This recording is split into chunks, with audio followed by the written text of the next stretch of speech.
মা এটা কি চলছে?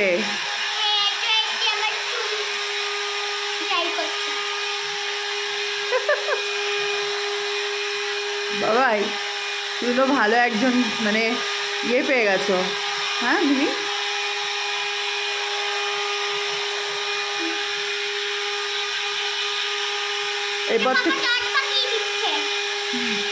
এবার পর থেকে বাবাকেই বলবি, আমাকে বলবি না, ঠিক আছে?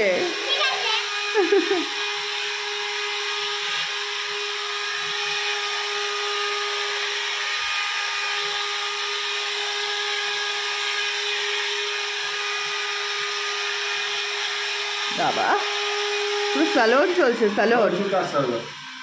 চুলটা আছড়ে নে বাবা। বাবাই আস্তে আস্তে, ওরকম জোরে জোরে করিস না, আস্তে আস্তে করো। তাও মনে হচ্ছে ভেজা ভেজা না বাবা? আছড়ে তারপরে আরেকবার করলে হবে।